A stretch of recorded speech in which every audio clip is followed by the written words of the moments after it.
My stepmother banned me from my father's funeral. She didn't expect his will to start with my name. This is a time for real family to grieve, Valerie said through the phone, her voice flat and final. Your presence would upset people. I stood in my apartment holding the phone, unable to process what I was hearing. My father had died 3 days earlier from a sudden heart attack, and his wife of 8 years was telling me I couldn't say goodbye. The funeral was held at Riverside Memorial, 10 minutes from my apartment. I sat in my car across the street, watching family members I'd known my whole life walk through those doors. My Aunt Helen, my cousins, my father's brother Jack, who'd taught me to fish.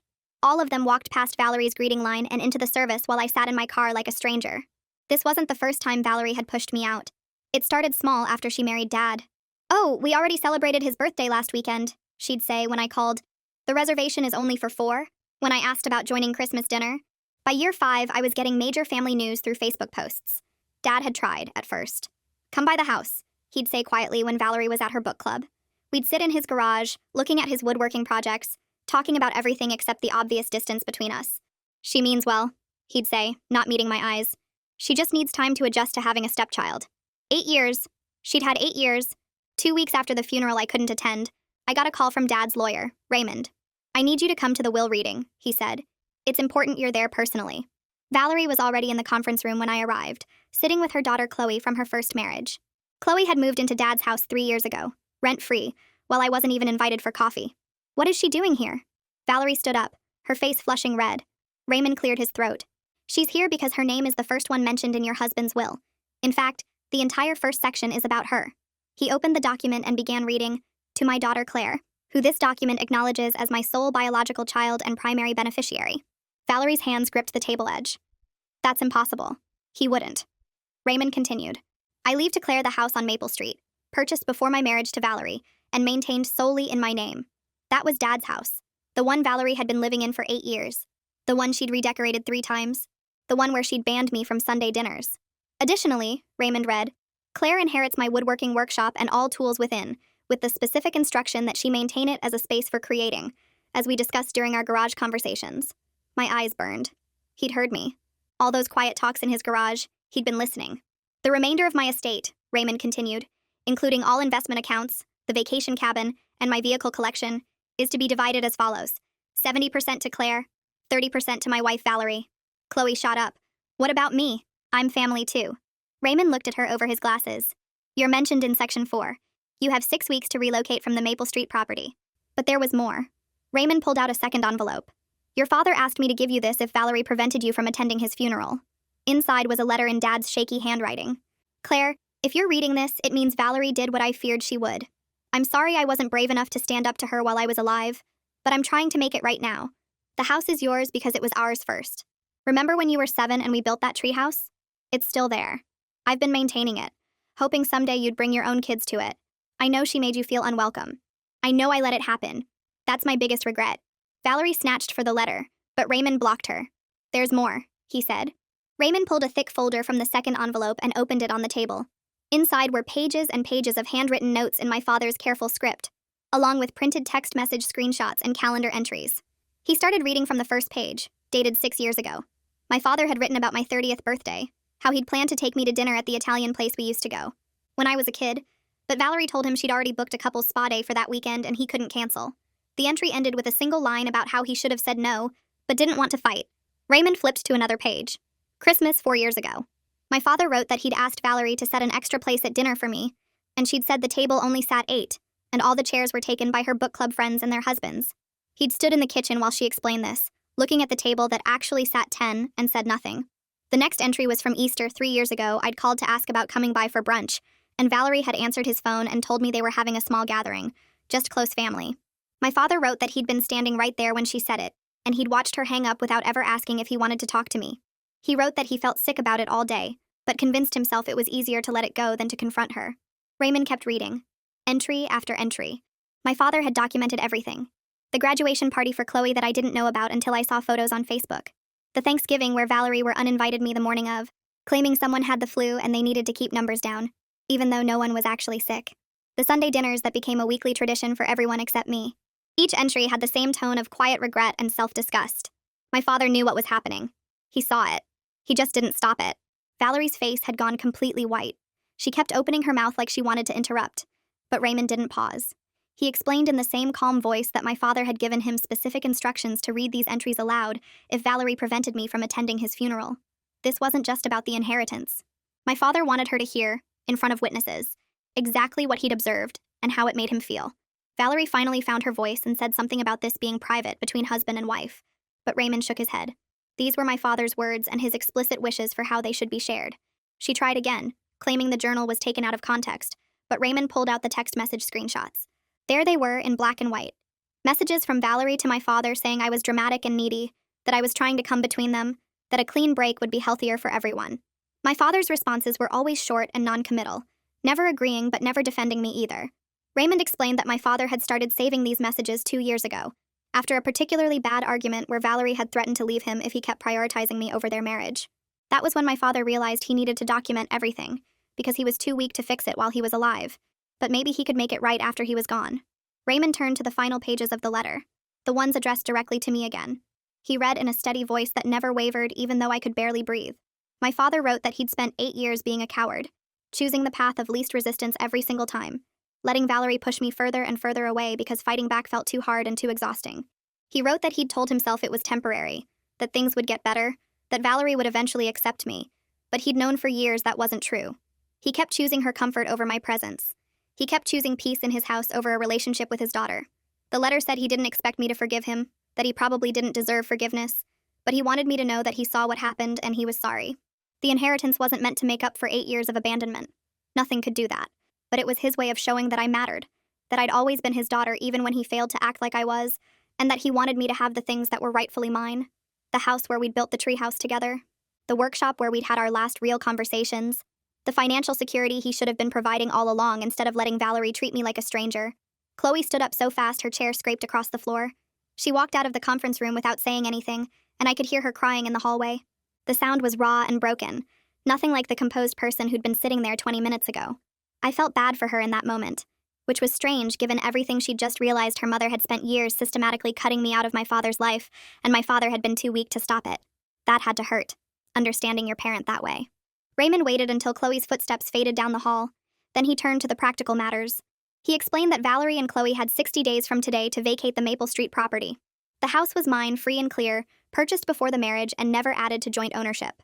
I'd need to work with an estate attorney to handle the financial transfers, the property deed, the investment accounts, and the vacation cabin.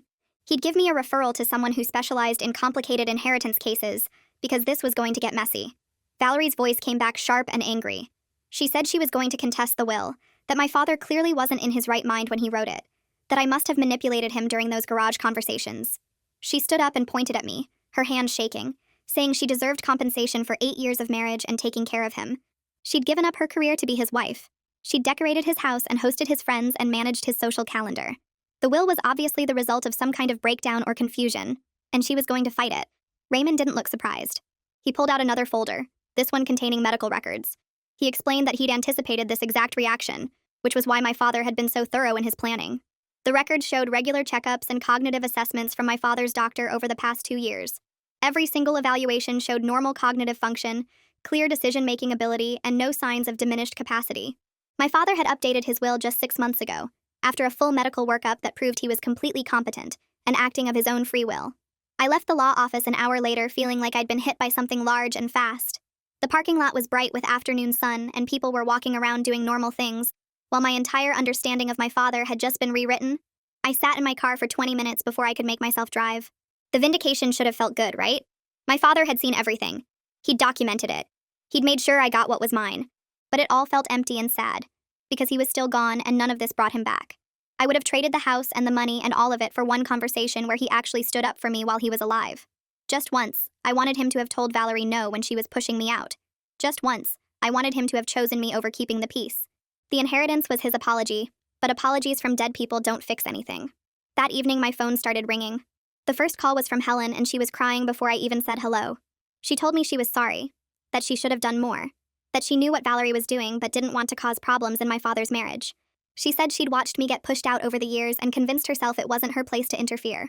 Helen admitted that other family members had noticed too, that there had been conversations about Valerie's behavior, but everyone decided it was between my father and his wife, and they shouldn't get involved. She kept apologizing and saying she wished she'd been braver, that she wished she'd called me more, or insisted I be included or confronted Valerie directly. I told her it was okay, even though it wasn't. Because what else do you say when someone apologizes for years of silence? She said she wanted to help now if I'd let her, that she wanted to be part of my life again, that the family owed me better than what we'd given. Jack called next, and his voice came through harder than Helen's. He didn't waste time on apologies or crying. He told me straight that he and other family members had tried talking to Dad about Valerie's behavior over the years. They'd pulled him aside at gatherings and pointed out how she was pushing me away. Dad always defended her and made excuses about adjustment periods and blended family challenges. Jack said he stopped trying after a while because Dad clearly wasn't going to listen. He told me he was glad Dad finally did the right thing, even if it took dying to manage it. That comment sat heavy in my chest, but I couldn't argue with it. The next few days passed in a strange fog. I went to work at the insurance office where I processed claims and answered phone calls. My coworkers noticed something was off. Sarah from the next cubicle asked twice if I was feeling okay. My supervisor pulled me aside to check if everything was all right at home. I told them I was dealing with family stuff and left it at that. The whole complicated mess of inheritance and funeral banning and dead father letters felt too big to explain during lunch breaks. I'd sit at my desk staring at spreadsheets and realize 10 minutes had passed without actually seeing the numbers. Raymond called on Thursday with a recommendation. He said I needed an estate attorney named Deborah Schroeder, who handled complicated inheritance cases. He warned me that Valerie would make this process as difficult as possible, and I'd need good legal help. He gave me Deborah's office number and told me to mention his name when I called. I made the appointment for the following Monday. Deborah's office was downtown in one of those old brick buildings that got converted into professional spaces. The waiting room had comfortable chairs and paintings of landscapes that were probably meant to be calming. Deborah came out to get me herself instead of sending a receptionist. She was maybe 50 with short gray hair and practical clothes. No nonsense. She shook my hand and led me back to her office. We sat across from each other at her desk, and she asked me to walk her through everything from the beginning. I told her about the funeral ban and the will reading, and Valerie's threats to contest. Deborah listened without interrupting and took notes on a yellow legal pad. When I finished, she looked up and told me straight that Valerie could contest the will, but she had very little legal ground to stand on. My father's documentation was thorough. The medical records proved he was competent. Everything was properly witnessed and filed. She said cases like this usually ended with the original will standing. Then Deborah pulled out the copy of the will that Raymond had sent over and started going through it page by page. She pointed out provisions I hadn't fully understood during that first reading in the conference room. My father had set up the inheritance to protect me from legal challenges. There was a clause that said if Valerie contested the will unsuccessfully, she would forfeit her 30% share. Everything would go to me instead. Deborah explained that my father included this specifically to discourage frivolous challenges. Valerie would be taking a real risk by fighting this in court. The 60-day clock was already ticking. Deborah said I needed to start thinking about what I wanted to do with the Maple Street house. Did I want to live there or sell it or rent it out? She suggested we visit the property together so I could assess its condition and start planning for the change. She could be present as my legal representative to make sure everything went smoothly. I agreed, but the idea of actually going inside made my stomach tight. That weekend I drove past the house 4 times. Just drove by slowly like some kind of stalker. The house sat on a corner lot with big trees in the front yard. The outside looked the same as I remembered from childhood. Same blue paint. Same front porch. But it felt wrong somehow. Like looking at a photo of someone who died. I couldn't make myself pull into the driveway. On the 4th pass, I realized I felt like an intruder, even though legally I had every right to be there. This was my house now. My father left it to me. But 8 years of Valerie living there had turned it into her space in my head. Deborah arranged the walkthrough for the following Tuesday. She met me in the driveway at 10 in the morning. We walked up to the front door together and I knocked even though I had the legal right to just walk in. Valerie opened the door and immediately tried to close it again when she saw me. She said we needed to give more notice. She couldn't just have people walking through her home whenever they felt like it. Deborah stepped forward and explained calmly that Raymond as executor had legal authority to grant access to the property. Blocking us could be considered interference with estate administration. She used official language that made it clear this wasn't a request. Valerie stepped back and let us in, but her face was red and angry. Inside the house, everything looked different from my childhood memories. Valerie had redecorated in her style with modern furniture and neutral colors. The living room where Dad used to have his old leather chair now had a white couch and glass tables. The walls that used to have family photos now had abstract art. She'd removed most traces of my father's presence from the main living areas.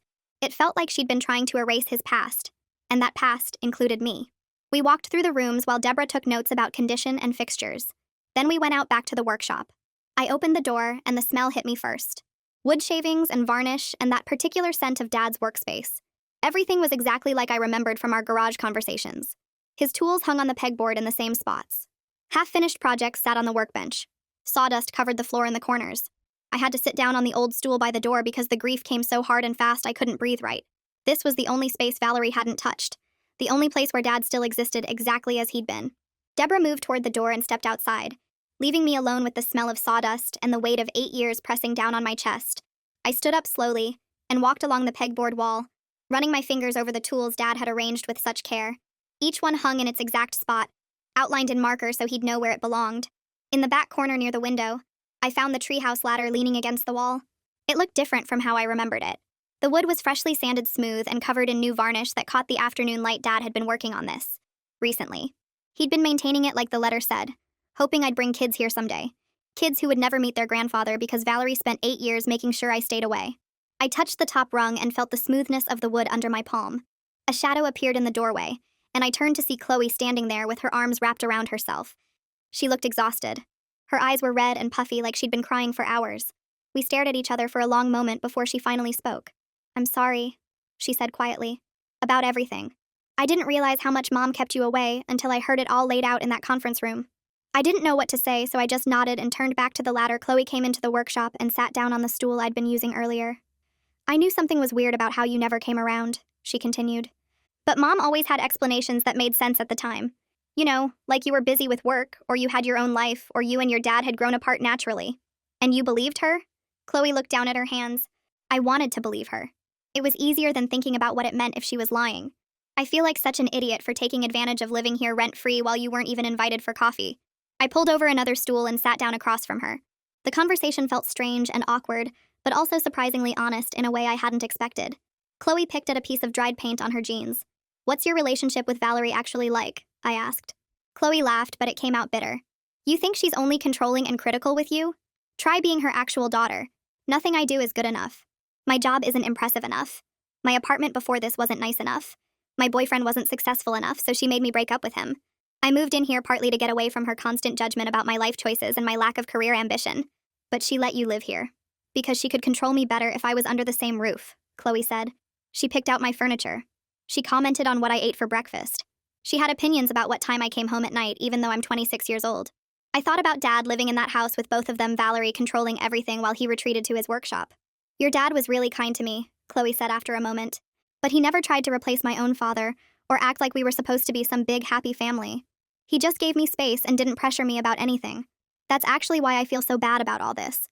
He was generous to me while his own daughter was being shut out, and I didn't question it enough." We sat there in the workshop while the afternoon light shifted through the windows. I could hear Deborah talking on her phone outside. Chloe wiped her eyes with the back of her hand. "I'm going to find my own place," she said. "Somewhere Mom doesn't have a key to. I should have done it years ago." After Chloe left, I walked out to the backyard where the old oak tree stood with the treehouse nestled in its branches. The ladder Dad had refinished fit perfectly against the trunk. I climbed up slowly, testing each rung even though I knew they'd hold. Dad had rebuilt parts of the platform and added safety rails around the edges. The whole structure felt solid and well-maintained. Inside the small space, I found a wooden box pushed into the corner with my name carved into the lid. My hands shook as I opened it. Inside were photos of me and Dad from when I was little. Me on his shoulders at the zoo. Both of us covered in flour while baking cookies. Him teaching me to ride a bike in the driveway. Underneath the photos was a note in his handwriting that said he kept these separate from the house so Valerie wouldn't throw them away. He'd been protecting memories of me while living with someone who wanted to erase me. That night, I sat on my apartment floor with the photos spread out around me and cried harder than I had since Dad died. The grief felt different now. It wasn't just about losing him. It was about realizing he'd spent years hiding pieces of our relationship like contraband, while staying married to someone who made him choose between peace in his house and having his daughter in his life. The wooden box was both a gift and a tragedy. He'd cared enough to save these memories, but not enough to fight for me while he was alive. My phone rang the next morning while I was getting ready for work. Deborah's name appeared on the screen. "Valerie filed to contest the will," she said without preamble. "She's claiming undue influence and questioning your father's mental capacity. The 60-day timeline is on hold until we resolve the legal challenge." I sat down on my bed still holding my toothbrush. "But Raymond showed all that documentation. The medical records." "I know. She doesn't have much ground to stand on, but she can still make the process difficult and expensive. We need to meet and prepare for the legal proceedings." 2 days later, I sat across from Deborah in her office while she explained what we were facing. Valerie had hired Weston Kirby, an attorney known locally for aggressive tactics in family law cases. He'd already filed multiple motions trying to freeze the estate and prevent any asset transfers. Deborah spread out papers across her desk showing the legal filings. "Kirby likes to overwhelm opponents with paperwork and delay tactics," she explained. "He'll drag this out as long as possible, hoping you'll give up or agree to a settlement that gives Valerie more than the will specified. How long could this take? Months. Maybe longer if he really pushes it." I left Deborah's office feeling like the ground had shifted under my feet. The inheritance that seemed settled at the will reading was now caught up in a legal battle I hadn't prepared for. That night, I couldn't sleep. I kept checking my phone for updates from Deborah, even though I knew she wouldn't call at 2 in the morning. I pulled up inheritance law websites and read through articles about will contests until my eyes burned. At work the next day, I messed up a project deadline because I'd been too distracted thinking about Valerie's legal challenge. My boss noticed but didn't say anything. I started keeping my phone on my desk so I could see if Deborah called or emailed. The stress sat in my shoulders and made my neck ache. Every night I lay awake researching legal precedents and case outcomes until exhaustion finally pulled me under around 4 or 5 in the morning. That Thursday afternoon, Helen called while I was staring at my computer screen pretending to work. She started talking before I could even say hello, her voice tight and upset. Valerie was calling everyone in the family with her version of what happened at the will reading. She told people that Dad was confused in his final months, that I hadn't visited him in years, that she was the one who took care of him through everything while I showed up only when money was involved. Helen had gotten 3 calls from different relatives asking if it was true that I manipulated Dad into changing his will. The lies were spreading fast through the family network and some people were believing them or at least acting like they did. My cousin Sarah posted something vague on Facebook about respecting the dead and not being greedy. Another cousin, James, sent me a text asking if we could talk about what really happened with Dad's estate, because he was hearing confusing things. I spent 2 hours that night writing and deleting responses, trying to explain 8 years of exclusion to people who never noticed I was missing from family events. By Friday morning, I'd gotten 5 more messages from relatives who suddenly had strong opinions about Dad's intentions. Despite never questioning why I wasn't at Christmas dinners or birthday parties, Uncle Jack called that weekend and didn't waste time on small talk. He told me straight out that Valerie's lies were making him mad because he'd watched her push me out for years, and now she was playing victim. Jack said he was reaching out to family members who actually paid attention, the ones who noticed when I stopped showing up to things, and he was asking them to write down what they saw. He wanted statements about specific incidents where Valerie were excluded me, or made comments about me not being real family. Jack spent the next week calling cousins, talking to family friends, even contacting Dad's neighbors who'd been around during holiday gatherings. He was building a record of witnesses who could back up what Dad wrote in his journal. By the following Tuesday, Jack had gotten commitments from several people to document what they observed over the years. My cousin Jennifer wrote about a Christmas party where Valerie told her the dinner table was already full when Jennifer asked why I wasn't there. Dad's friend from his woodworking club described overhearing Valerie tell someone that Dad's daughter from his first marriage wasn't really part of their family anymore. Even Helen wrote a statement admitting she knew what was happening, but didn't speak up because family gatherings were already tense enough. Jack sent all of this to Deborah, who called me the next morning sounding more upbeat than usual. She'd received written statements from 5 different family members, each one describing specific moments where Valerie were excluded me or dismissed my relationship with Dad. One statement included the exact date of a Thanksgiving dinner where Valerie were uninvited me the day before, claiming they'd decided to keep it small that year, even though Chloe and her friends were there. Another described a Father's Day barbecue where Valerie seated everyone outside except she forgot to mention it was happening, so I never got invited. This evidence strengthened our position significantly, because it showed a pattern of behavior matching exactly what Dad documented in his journal. The same week Deborah was reviewing those statements, Raymond called with new information. Dad's former coworker named Allison Dawson wanted to speak with me. Raymond said Allison had reached out to him after hearing about the will contest through local connections. She told Raymond she had information about conversations with Dad regarding his estate planning and his concerns about how Valerie treated me. Raymond gave me Allison's number and suggested I meet with her soon because her testimony could be important. I called Allison that afternoon and we arranged to meet at a coffee shop near her office downtown. She was waiting at a corner table when I arrived. A woman in her 50s with kind eyes and graying hair pulled back in a clip. We ordered coffee and she got right to the point. Dad had confided in her over the past 2 years about his regrets regarding our relationship. He told her he was afraid Valerie would try to cut me out entirely after his death, and he was working with Raymond to make sure that couldn't happen. Allison said Dad talked about me often at work, sharing stories about our garage conversations and expressing guilt about not standing up to his wife. She could see the toll it took on him, watching him become quieter and more withdrawn as the years went on. The breaking point came after a particularly bad incident where Valerie were uninvited me from Thanksgiving at the last minute. Allison remembered that day clearly because Dad came to work visibly upset, unusual for someone who normally kept his emotions private. He told her he was done enabling his wife's cruelty toward his daughter. That's when he scheduled the appointment with Raymond to update his will. He wanted to make sure I inherited the house and the majority of his estate, because he knew Valerie would try to take everything if she could. Allison's voice got quiet when she described how Dad talked about the treehouse, how he maintained it hoping someday I'd bring my own kids there, even though Valerie made it clear I wasn't welcome at the property. After we finished our coffee, Allison asked for Deborah's contact information. She wanted to provide a written statement about these conversations, including specific dates and details Dad had shared with her over the 2 years. This evidence would directly contradict Valerie's claim that Dad was confused or influenced against his true wishes. It showed he made deliberate, well-considered decisions about his estate, after years of watching his wife systematically exclude his daughter from his life. Deborah received Allison's statement 3 days later and called to tell me it was even more detailed than she expected. Allison had kept notes about her conversations with Dad, including dates when he seemed particularly upset about family situations. She documented the Thanksgiving incident, a Christmas where Valerie told Dad I was too busy to visit when she'd never actually invited me, and multiple occasions where Dad expressed regret about choosing peace in his house over protecting his relationship with me. 2 months after the will reading, we finally had a court date for the contest hearing. Deborah scheduled a meeting to prepare me for what to expect. She warned me that Weston Kirby would likely try to paint me as manipulative, suggesting I was estranged from Dad by choice, and only reconnected when I wanted something. He'd probably bring up the years of limited contact, without mentioning that Valerie controlled access to my father. Deborah reviewed all our evidence, the journal entries, the family statements, Allison's testimony, the medical records proving Dad's mental competency. She felt confident but cautioned me that courtrooms were unpredictable, and I needed to stay calm no matter what Kirby said. The night before the hearing, I couldn't sleep again, but this time it was different from the anxious insomnia of previous weeks. I sat on my couch rereading Dad's letter for the 20th time, studying his shaky handwriting and the places where his pen pressed harder into the paper. His words about being weak and conflict avoidant made me angry and sad in equal measure. Part of me wanted to crumple the letter and throw it away because his apologies felt too late, his regrets too little after 8 years of choosing Valerie's comfort over my presence in his life. But another part understood he was trying to make things right the only way he still could, using his death to finally stand up for me when he couldn't manage it while breathing. The next morning, I put on the one professional dress I owned and drove to the county courthouse with my hands shaking on the steering wheel. Deborah met me outside and walked me through what would happen, but her words felt far away, like I was hearing them underwater. The courtroom was smaller than I expected, with wooden benches and fluorescent lights that made everything look harsh and clinical. Valerie sat at the opposite table with Weston, her face carefully arranged into an expression of dignified grief. Weston started his questioning by asking me to describe my relationship with my father over the past 8 years. I explained the garage conversations, the quiet visits when Valerie was out, the way Dad tried to maintain contact despite the barriers his wife created.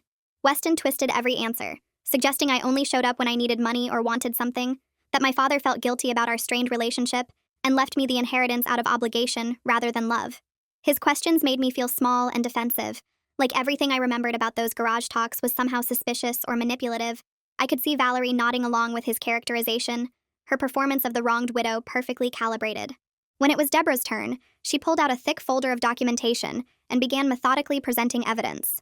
She showed the judge my father's journal entries describing our conversations, including specific dates and details about woodworking projects we discussed. She presented text messages where Dad initiated contact with me, asking when I could visit, suggesting times when Valerie would be away. She read statements from Helen and Jack and 3 other family members who witnessed Valerie's exclusionary behavior over the years. Then she introduced Allison's written testimony about Dad's workplace conversations, his expressed regrets, his decision to update the will after the Thanksgiving incident. Each piece of evidence built on the last, creating an undeniable picture of my father's clear intentions and sound reasoning. The judge spent 20 minutes reviewing my father's medical records and cognitive assessments from the past 2 years. She noted aloud that he updated his will only 6 months ago after a thorough evaluation by his doctor showed no signs of memory problems or diminished capacity.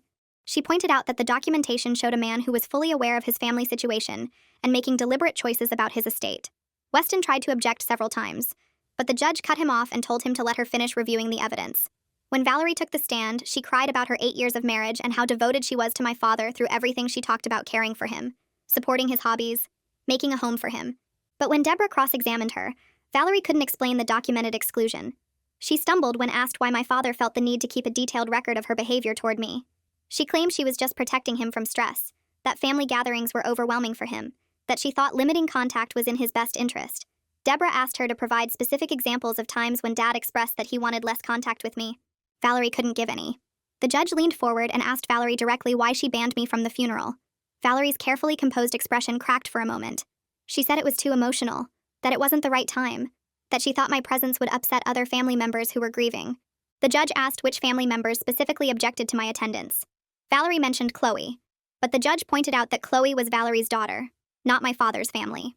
When pressed about Helen and Jack and my cousins, Valerie admitted she never actually asked them.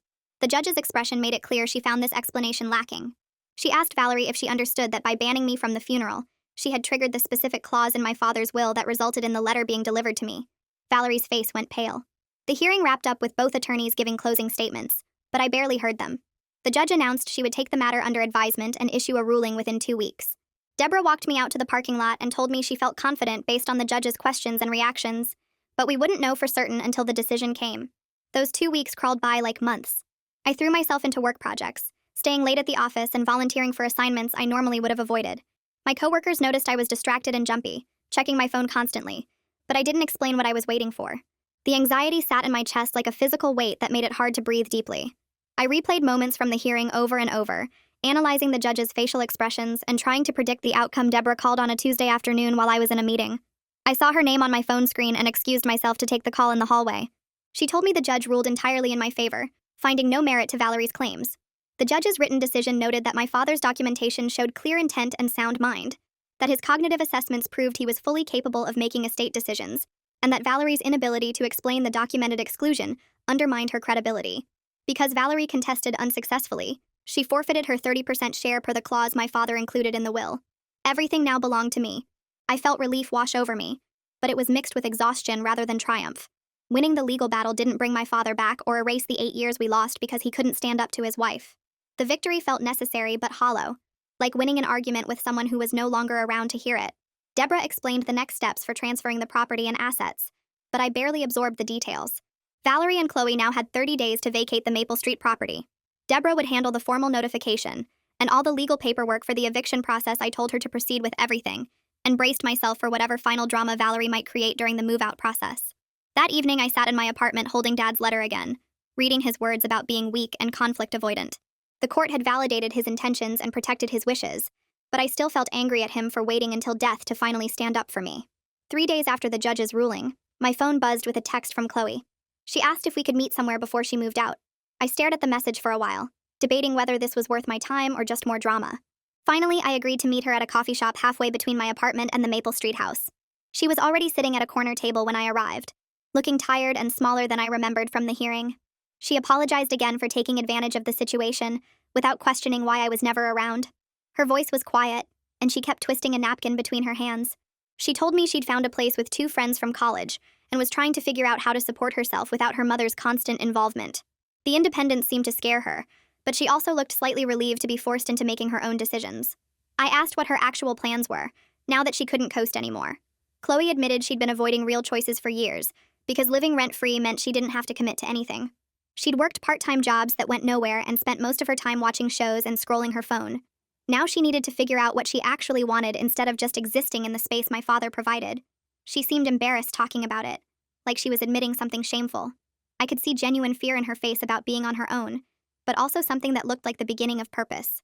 Against every logical instinct I had, I heard myself offering to give her some money from the estate once everything finished processing. Not the full amount she would have gotten if my father had included her in the will, but enough to help her get started with rent and basic expenses for a few months. Chloe's eyes filled with tears, and she asked why I would do that. After everything her mother put me through, I could see she genuinely didn't understand the gesture. I told her honestly that my problem was never with her personally. My father let her live in his house for 3 years, which meant he cared about her well-being even if she wasn't his biological daughter. He would probably want me to help her get on her feet since she was caught in the middle of her mother's manipulation. Chloe was a victim of Valerie's control in her own way, just different from how I was victimized. I didn't want to punish her for her mother's actions when she was finally trying to break free and build something real for herself. The moving day arrived 2 weeks later. I stayed at my apartment and tried to focus on work emails while the moving company packed up Chloe's belongings from the Maple Street house. Deborah handled the walkthrough and key exchange, sparing me from any final confrontation with Valerie. I kept checking my phone waiting for updates, half expecting Deborah to call with news that Valerie had caused some scene or refused to cooperate. But the day passed quietly, and by evening Deborah texted that everything was complete. Deborah called the next morning to report that Valerie had left the house in acceptable condition overall. However, she'd taken several items that technically belonged to the estate, including some kitchen equipment and a few pieces of furniture from the guest rooms. Deborah asked if I wanted to pursue legal action to recover the items, or document them for the final estate accounting. I thought about it for maybe 30 seconds before telling her to let it go. Fighting over dishes and end tables would just drag this process out longer, and I wanted to be finished more than I wanted to win every small battle. The house was mine, and Valerie was gone. That was enough. I visited the empty house the next afternoon with a contractor named Ramon, who'd been recommended by one of my coworkers. The place felt strange without furniture, just empty rooms with Valerie's paint colors and the echo of my footsteps on her chosen flooring. I wanted to update everything and make the space feel like mine, instead of living in Valerie's redecorated version of my father's home. Ramon walked through each room with me, taking notes and measurements. He was respectful about the whole situation, mentioning that he'd heard through local connections about the inheritance dispute. When we reached the workshop out back, He immediately understood why I wanted to preserve that space exactly as it was. He nodded and made a note that the workshop was off limits for any changes. Over the next month, Ramon's crew came in and updated the main house with fresh paint in colors I chose myself. They installed new flooring throughout, replaced old light fixtures with modern ones, and updated the bathroom fixtures that Valerie had picked out years ago. I spent hours looking at paint samples and flooring options, trying to choose things that would honor my father's taste while making the space feel like a fresh start. Not a museum to preserve his memory exactly as it was, but a real home where I could actually live. The workers were efficient and professional, and slowly the house transformed into something that felt less like Valerie's domain and more like a place I could imagine myself belonging. I started spending weekends in the workshop while the main house renovations continued. I'd bring coffee and sit at my father's workbench, looking at his tools and trying to figure out how to use them properly. There were projects he'd started but never finished, including a small jewelry box with intricate corner joints that just needed sanding and finishing. I worked on completing his unfinished pieces, watching tutorial videos on my phone to learn proper techniques. It felt like having the conversations we never got to have, learning from him even though he wasn't there to teach me. The grief was still present, sitting in my chest like a weight that never fully lifted. But slowly it became less sharp, and more like a constant ache I could manage, something I carried with me instead of something that knocked me down. The renovation wrapped up on a Tuesday in late April. Helen called that same afternoon asking if she and Jack could come by the next day to see the house. I spent the evening making sure everything looked right, wiping down counters and arranging furniture in the freshly painted rooms. They arrived at 10 in the morning carrying a coffee cake Helen had baked. We sat in the kitchen at the new table I'd picked out, drinking coffee from mugs that were mine instead of Valerie's leftovers. Helen kept looking around at the updated paint colors and new light fixtures, her eyes getting wet. She reached across the table and grabbed my hand. She started crying and apologizing for not doing more over the past 8 years. She said she knew what Valerie was doing but didn't want to cause problems in Dad's marriage. Jack sat quiet for a minute, then told Helen to stop beating herself up because Dad was the one who should have fixed it. I told them both that I wasn't interested in holding grudges against family who stayed silent. I understood how uncomfortable it was to witness Valerie pushing me out while Dad made excuses. The whole situation was awkward and painful for everyone, and I was just grateful they were here now instead of pretending nothing had happened. We talked for over an hour about Dad, about the years we lost, about Valerie's control over family gatherings. Jack suggested we start having regular family dinners at the Maple Street house to rebuild the connections that got damaged. Helen agreed immediately and pulled out her phone to start a group text with other family members. Within a week, my phone started getting messages from cousins I hadn't heard from in years. They all had similar stories about feeling uncomfortable with how Valerie controlled access to Dad and family events. My cousin Sarah asked if we could plan a gathering at the house.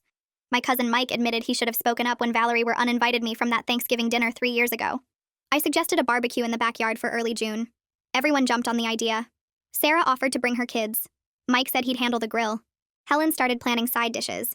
It felt right to fill the space with people who actually wanted me there instead of letting it stay empty and quiet like some kind of museum to my father's mistakes. 6 months after Dad's death, I was sitting in his workshop on a Saturday morning working on a bookshelf project. The wood smelled like the garage conversations we used to have. The treehouse was visible through the window, waiting for grandchildren that might never come. I'd made peace with the complicated legacy Dad left me. He failed me in life by choosing conflict avoidance over protecting our relationship. But his final act of documenting everything and making sure I inherited what was rightfully mine showed he understood his mistakes. I had the house. I had the workshop. I had financial security. I had family connections slowly rebuilding through regular dinners and honest conversations. It wasn't the relationship I wanted with my father. It wasn't the ending I would have chosen. But it was the closure he was able to give me. I was learning to accept that imperfect love and imperfect amends are sometimes all we get from the people who were supposed to protect us.